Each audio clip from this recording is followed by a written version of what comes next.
What's up, gamers? DreamcastGuy here, and as you can see, I just broke 100,000 subscribers. The second I turned on the camera, how the hell is this even possible? You gotta understand, this is such a dream come true. I mean, when I sat down to try and become a real YouTuber back in 2013, I seriously didn't think I'd ever make it. I used to literally come home every day from work, dead tired, work on videos, do anything I can. I used to write scripts on my lunch break, send emails at 3 a.m. trying to get the next review copy. I bought so many games out of pocket, all to get here. I can hear my phone blowing up. Everybody's texting me right now.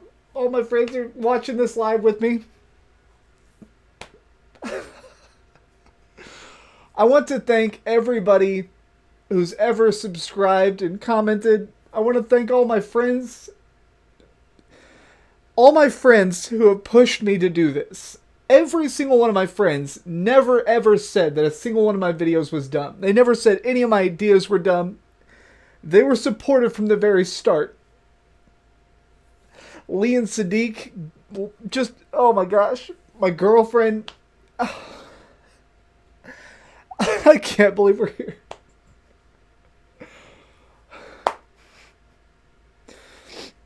But I want to celebrate this occasion in a special way. I want to tell you guys, I want to tell you who DreamcastGuy is. I want to tell you a story that's never been said out loud. I want to tell you the journey of me getting my Dreamcast and it changing my life to it pushing me to this point.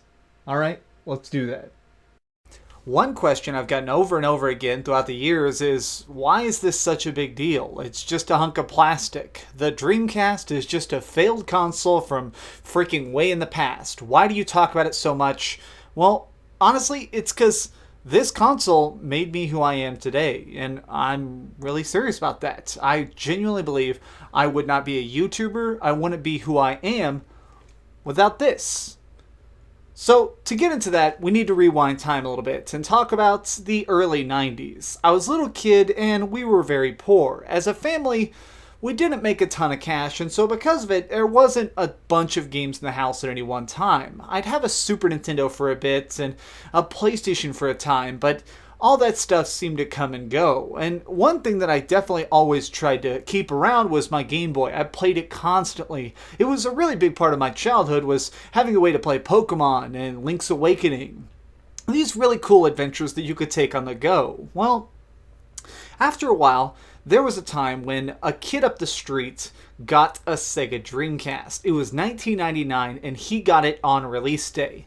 This was a very big deal because I lived in a pretty low income area. Most of us had pretty ancient tech. One kid had a Nintendo 64 and that was it. So everything else was just crazy space science to me. Also, I never really had the money for stuff like gaming magazines that often, so it's not like I really knew that much about what was upcoming until it just randomly appeared. But the second I saw it, getting to just randomly experience the Sega Dreamcast with no preparation, no idea what to even expect, it melted my brain. The moment I saw the opening levels of Sonic Adventure, which was the only game this kid had, it was just mind-melting. We watched this for about an hour before we walked to school, and it really stuck with me. I knew that the Dreamcast was a different kind of gaming, and because of it, I really, really wanted it. But there is the problem of, we were dirt poor. I was never going to talk my parents into getting me an expensive console.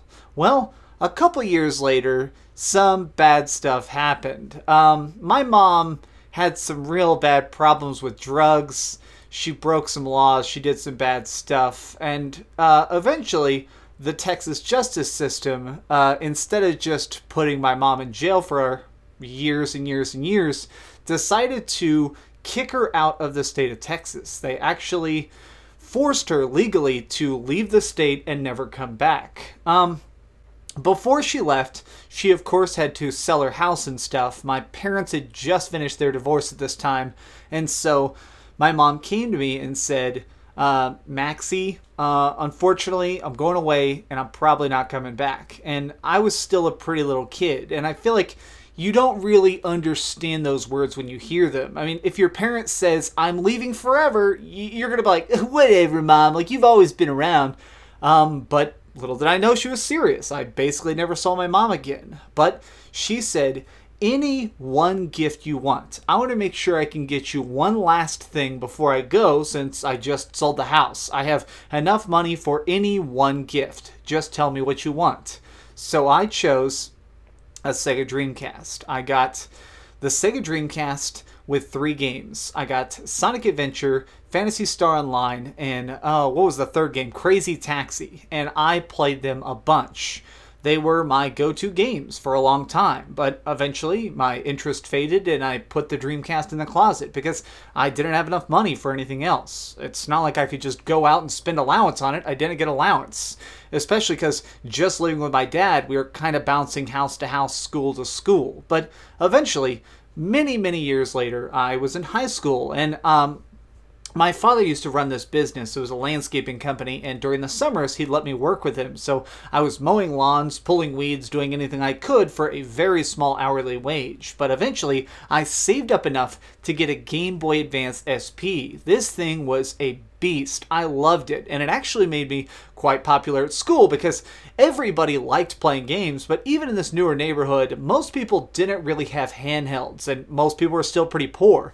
People did all seem to own Xboxes in this neighborhood, though, so a lot of times we'd get together, connect our Xboxes onto a giant network, and start playing Halo like crazy. We actually had a bunch of Halo parties. Well, at one of these Halo parties, one day, I went there and I had my Game Boy Advance SP and I'm showing it off like, it's no big deal, it's just this giant new handheld, and I was super proud of it because it was so cool. And this kid walked up to me named Johnny, and in the corner of the room, Johnny had hooked up a Dreamcast, and on it he was playing Power Stone, a game I'd never seen, I'd never heard of, but it was just fantastic. The graphics were cool, the combat was crazy, and it reminded me of like a 3D version of Super Smash Bros. And it was just melting my brain.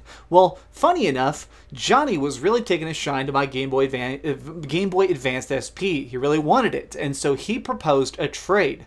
Right then and there, Johnny offered me 100 Dreamcast games for my Game Boy Advanced. Now, at this point, I hadn't really been playing my Dreamcast much in a couple of years, but it always stuck in the back of my mind of, this is a console I want to come back to. It's so important to me. I'm going to get back into it. And this was my doorway, a chance to really become a Dreamcast person again. So I gave him my Game Boy Advanced right there on the spot, and he actually gave me this CD book. It was filled with 100 loose Dreamcast games. Now, you'll notice it has all sorts of scuff marks and stuff. I've been carrying this for decades now. I've been carrying this with me because it's so important to me. In fact, even when I was homeless for a year living on a street, I actually had this in my backpack. I couldn't even carry my Dreamcast at the time. I literally carried, this was my only possession, was clothes, some work boots so I could go do day labor, and this CD book. At one point, I was even living in an abandoned house for a short time, and somebody broke in and they stole everything I had except for this CD book. It was my 100 Dreamcast games, and I feel like people don't understand about being homeless is it's cold, it's lonely, it's painful, but you always think it's about to end. Your brain cannot fathom that you're going to be homeless forever. So even as bad as this situation was, I thought that any day now I'd find a place to live and I'd get to play more Dreamcast games. And it was a long journey, but I eventually did find a home again, and I managed to start scraping my life back together. And just as a weird habit, for some reason, I started playing through those 100 Dreamcast games. Sometimes I'd be so poor I couldn't afford food, but I'd always have the Dreamcast. I'd have something fun to do. I'd play it on any TV I could hook it up to and just went through Skies of Arcadia. I went through so many different epic quests on this one machine. And it just kind of really made me realize in some weird way that Dreamcast is the best console ever made. It had so many phenomenal titles on it. So as I started to scrape together some more change and have a little bit of money for stuff, I started collecting. I started thinking that the Dreamcast is something I need to see more of. So every day after work, I used to go over to this used video game store called Console Game Exchange and ask every single day for new Dreamcast games just to see what they had and if I could argue to get some deals. And to the point in which I had a nickname with the employees, which was DreamcastGuy. Everybody, when I walked in, I'd wave at them, they'd go, "Oh, hey, DreamcastGuy." And I ended up buying not only every Dreamcast game I could possibly find, but also every Dreamcast accessory, the steering wheel, the pedals, the pop-in music keyboard that's only in Japan, the one for typing of the dead, the mouse, the fishing rod, everything. Because there's something in the back of my mind that's always said that the Dreamcast is not just fun, it's me. I am growing and improving as my collection of Dreamcast has grown and improved. So that's kind of something that I feel like a lot of people have asked me, which is why my Dreamcast games are not actually in boxes. It's just in this one giant case. And a lot of times, other Dreamcast collectors have actually made fun of me for it because they're just these discs. These are still the original ones I had from that guy, Johnny. This is it. I'm not even joking. This is the stuff I got. I carried them on the streets. I bought them one at a time.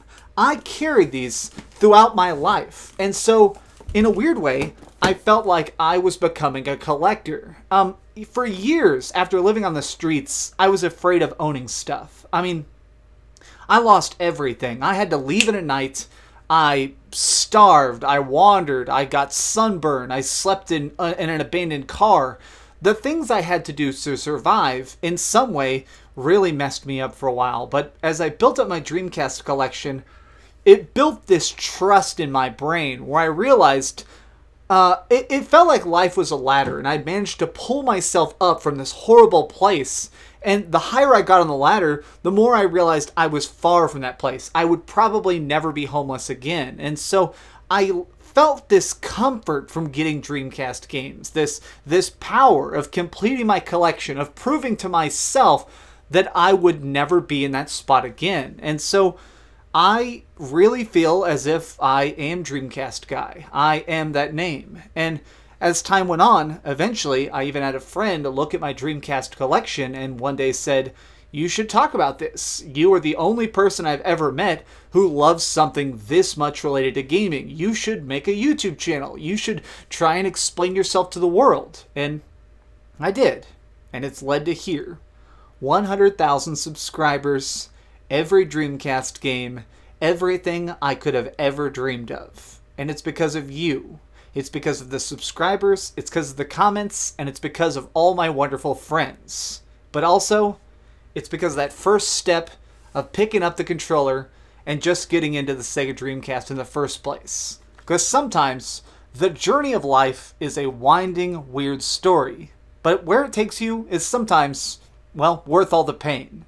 Thank you all for helping me along. You're amazing, and hopefully this video wasn't too long and boring. But you guys rock. Thank you for watching, and please, from the bottom of my heart, I would seriously love if today you'd keep dreaming. You know what?